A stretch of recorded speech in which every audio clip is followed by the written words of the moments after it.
Well. Hiya, everyone. I'm back. It's your girl, and I want to thank you all for listening to my podcast and hanging in there with me. But it's good to be back. Today's podcast is going to be about narcissism and the link between it and social media, and two examples of narcissism traits from Amber Heard and Meghan Markle.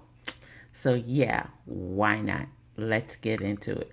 But first, a word from our sponsor. Do you want to know what happened at Maryland State University? It's a gripping story that will take your breath away. If you're looking for something to read, look no further than What Happened at Maryland State University, released via paperback and hardback and an ebook. It is an intensely raw and gripping novel by Michelle Carey. When four unlikely college students fight the dark source for the first time on Halloween night, they realize that their families have been battling it for generations. What Happened at Maryland State University is an epic tale of magic, gamesmanship, and bravery. This is the perfect book for anyone looking to enter the new world of young adult fiction. Fighting evil has never been so fun. With so much at stake, there is no time to lose. Buy What Happened at Maryland State University today at these retailers: Amazon, Apple Books, Barnes & Noble, Google Play Books, and Kobo. Learn more from the Michelle Carey website at www.michellescarey.com. This ad has been sponsored by Sunray Multimedia. Okay, the narcissist way.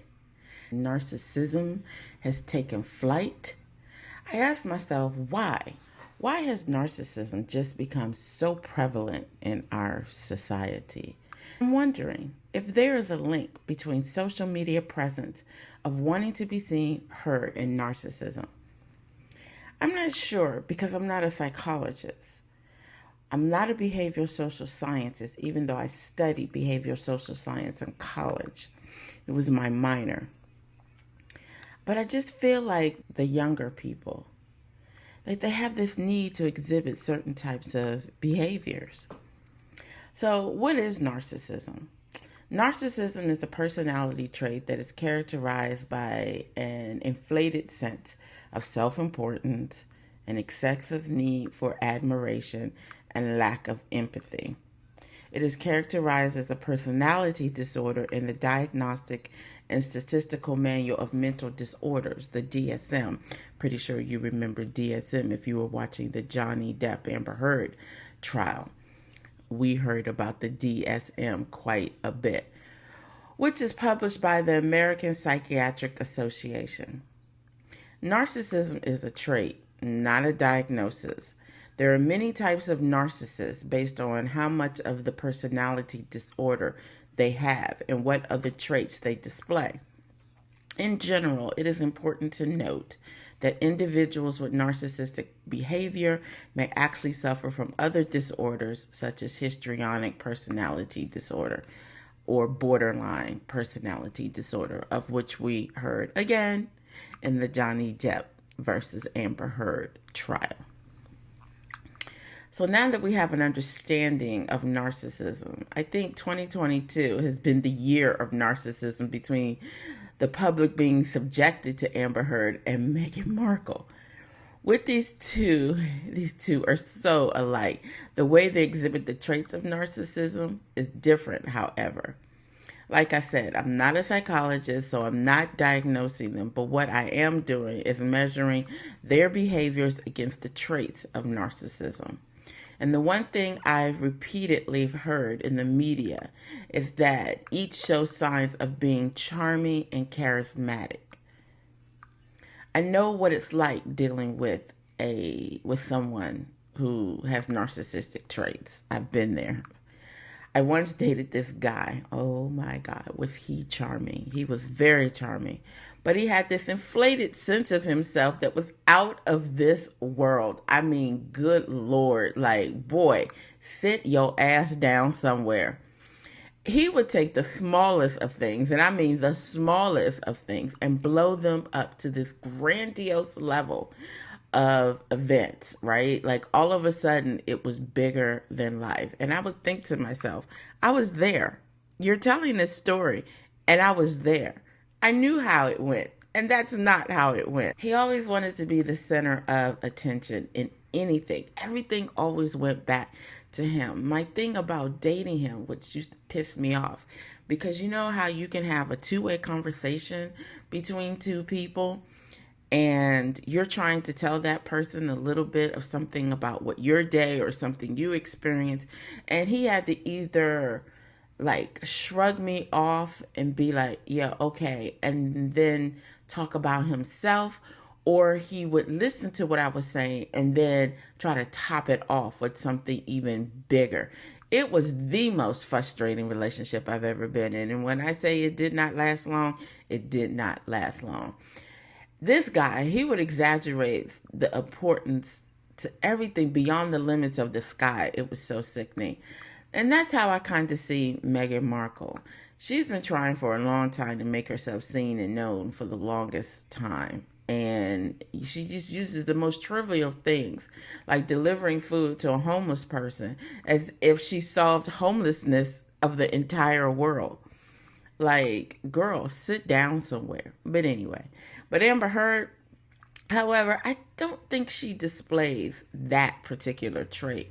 She just wants everybody to know that she's special because she thrives on attention. But I haven't necessarily heard her make things grandiose. So I was doing some research and I learned about two types of narcissistic behavior. And I never knew about this until I researched it. One being that grandiose narcissism is what I think Meghan Markle displays, while Amber Heard displays vulnerable narcissism. And I never, like I said, I never heard it break down into these particular things before. So I learned about grandiose narcissism people who they were raised with superiority. These folks were raised thinking that they were the sun, the moon, the stars, everything in the universe. They are the center. And that they're treated as if they are above others during their childhood. So why do I think that Meghan Markle falls under this trait? I read Tom Bauer's book, Revenge. Well, I actually listened to it with my Audible. He has a deep dive into Meghan's childhood. And he spoke about Meghan's father. And he mentions in the book how her whims, wishes, and dreams, things were all fulfilled. And I think that's why she still is out there touting that Procter & Gamble story, because her father made her believe that she made an impact and a difference. And she still to this day thinks that she made this impact and difference, but nobody can find evidence of that. But she was made to believe she was superior and that she was treated as such, even over his other two children. She was more than spoiled. She was placed on a pedestal in their family.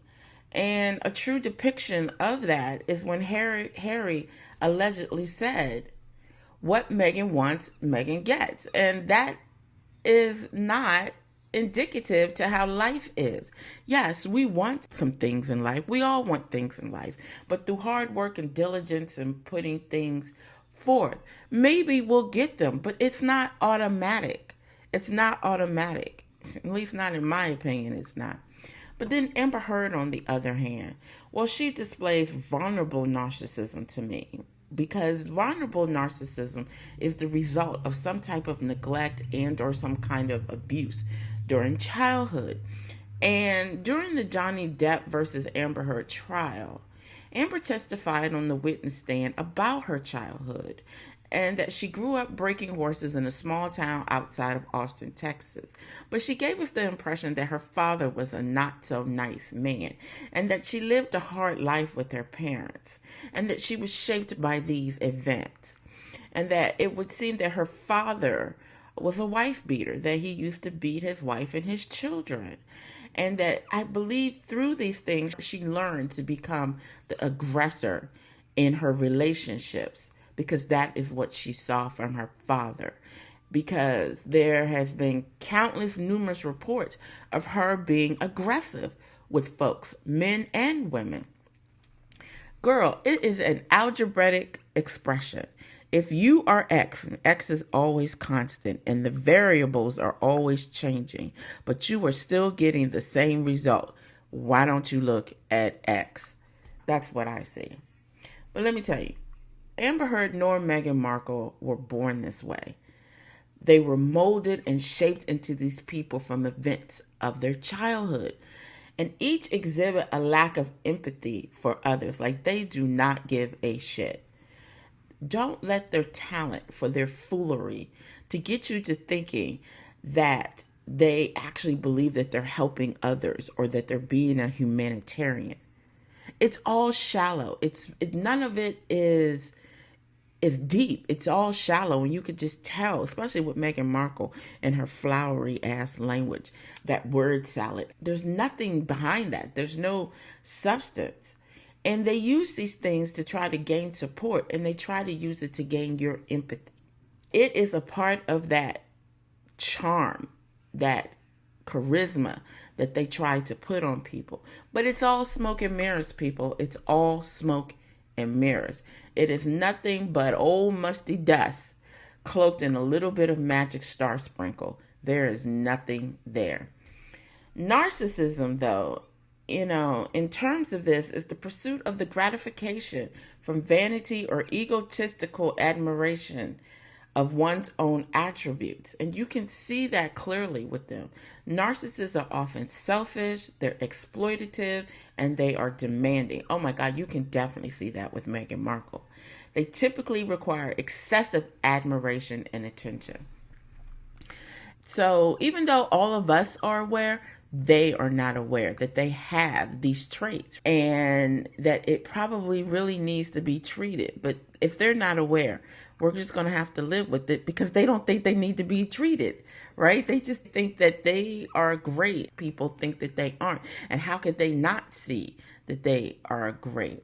But it's important to really understand that before we try to deal with them, it is because we don't understand them, and that we will just be wasting our time and energy on something that won't work. So the most important thing is to keep our distance from narcissists, because they can't do anything for you but make you feel bad about yourself and drain you of all the energy. They will just drain everything up out of you. I have this damn cricket somewhere in my office and I can hear it. And if you hear the cricket in the background, just ignore it. Oh my God. Because I have to keep rolling with life. I cannot stop my podcast or recording my podcast because of the fucking cricket. Anyway, in the show notes, I have left a link to Psychology Today's differences between the types of narcissism. So I'll have that link there. But I think, however, in the case of Johnny Depp and Prince Harry, Amber Heard and Meghan Markle love bombed them. Love bombing is when excessive attention and admiration and affection is bestowed upon their victim, because I think these people are victims, and the love bomber has the goal to making the recipient dependent and obligated to them. And it is a manipulation tactic to the highest degree, in my opinion. And, men have weaknesses for beautiful women anyway. Because especially women who know how to make them feel wanted, needed, and give them the best sexual satisfaction that they've had in a long time, right? And they use those things against men. And it's obvious that this is exactly what Amber Heard and Meghan Markle have done to Johnny Depp and Prince Harry. Hold on a minute. I'll be back. Crickets are God's creatures, but Lord have mercy. I'm telling you, this cricket here. Anyway, as I was saying, that these women have fed into their lower nature self, right? These women, they make themselves to be the answer to all their problems. And so if they seem like they're too good to be true, they probably are. But to me, it would seem that Prince Harry is more snared with his nose wide open than Johnny Depp ever was. And I would chalk that up to age, but Johnny did try to please Amber, but she was a violent, scheming ass woman who wanted to remain rich at all costs, and she knew what it was like to be poor and never wanted to go back to being poor. And I'm not saying that she doesn't like the admiration and the adoration, because she really does.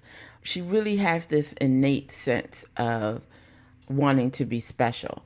But Meghan Markle, on the other hand, she doesn't want to go back to being broke either, but she seems to revel in the adoration, the attention, and that people are now showing her because she's married to Prince Harry, and she's been seeking this attention for a long, long time. If you read the book Revenge, you know what I'm talking about. But look, on top of it all, each are talentless actors, and they're yielding their sword of vengeance against people who are classified more powerful than them. Amber Heard with Johnny Depp and all his friends, and Meghan Markle against the royal family. In the scheme of things, in terms of them being both talentless actresses, Amber Heard has gotten further in her acting career than Meghan Markle. But both exhibit a panache to be on get back time for those who denied them, ridiculed them, ignored them, and just plain called them out on their bullshit. I'm switching topics here to the whole thing about narcissism and social media. So according to the Newport Institute, and I'll leave the link in the show notes, that research has shown that there is a link between narcissistic behavior and social media, and that research has shown that there is a greater increase this type of narcissism because social media has placed a lot of emphasis on building self-esteem on the internet. And it also encourages people to focus obsessively, if you ask me, on themselves and their public image. You have to always show your best self on social media because fear of being criticized and ridiculed by people.